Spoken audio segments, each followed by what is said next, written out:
Om Shanti. Words of விஸ்டமில் தாதி இன்னைக்கு என்ன சொல்கிறாங்க அப்படின்னு நம்ம பார்க்கலாம்.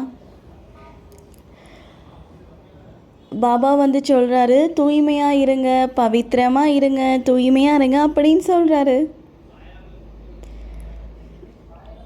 ஏன் பாபா சொல்கிறாரு, எதனால் சொல்கிறாரு? ஏதாவது ஒரு ஞானம் நமக்கு வேணும் இல்லையா? பாருங்கப்பா, நம்ம ஒரு ஆப்பிள் ஜூஸ் சாப்பிட்றோம், ஒரு டிஃபன் சாப்பிட்றோன்னா இது ஏன் சாப்பிட்றோம்? இது டேஸ்ட்டாக இருக்குன்னு சாப்பிட்றோம், இது உடம்புக்கு சத்து அப்படின்னு சொல்லிட்டு நம்ம சாப்பிட்றோம். ஏதாவது ஒரு நாலேஜ் இருக்குது இல்லையா? ஏன் தண்ணி குடிக்கிறோம்? தாகமாக இருக்குன்னு தண்ணி குடிக்கிறோம். அப்போ ஏன் தூய்மையாக இருக்கோம்? எதனால் தூய்மையாக இருக்கோம்? பாபா ஏன் அடிக்கடி இதை சொல்லிகிட்டே இருக்காரு வாணியில்?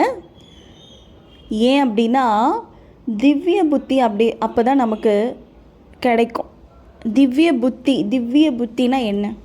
மூன்றாவது கண் ஓப்பன் ஆகும். இப்போ அவ்வளோ சீக்கிரம் மூன்றாவது கண் ஓப்பன் ஆகிடுமா? சாது சன்னியாசிகள் ரொம்ப கஷ்டப்படுறாங்க, ஓப்பன் ஆகிடுமா? ஓப்பன் ஆகாது. பாபாவை தவிர யாராலையும் மூன்றாவது கண்ணை ஓப்பன் பண்ண முடியாது. தூய்மை ஆக ஆக திவ்ய திருஷ்டி நமக்கு கிடைக்கும், திவ்ய புத்தி நமக்கு கிடைக்கும். திவ்ய திருஷ்டி கடைசியாக தான் கிடைக்கும், ஸ்டார்டிங்கில் திவ்ய புத்தி கிடைக்கும். இதன் மூலியமாக உங்களுக்கு பிக்சர்ஸ் ரொம்ப கிளியராக தெரியும், விஸ்வலைசேஷன், அதாவது யோகாவில். ஸோ கற்பனையான ஒரு விஷயம் நீங்கள் ரியாலிட்டியில் கொண்டுட்டு வர முடியும். யோகாவில் பிக்சர் கிளியராக இருக்கும், நினச்சதெல்லாம் சீக்கிரமாக நடக்கும், லைஃப் ரொம்ப சந்தோஷமாக இருக்கும், மனசில் ரொம்ப குஷி அதிகமாகும்.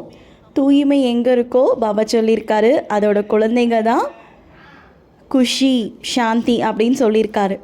குழந்தைங்க வரணும்னா அம்மா வரணும், அம்மா தான் தூய்மை, அப்பா தான் பாபா. ஸோ பாபா எதுக்கு சொல்கிறாரு அப்படின்னா, உங்களுக்கு யோகா சீக்கிரமாக சரியான விதிமுறையில் வரலை அப்படின்னா தூய்மை இல்லைன்னு அர்த்தம். தூய்மையாக இருப்போம், யோகத்தில் ஆனந்தத்தை அனுபவம் செய்வோம்ப்பா.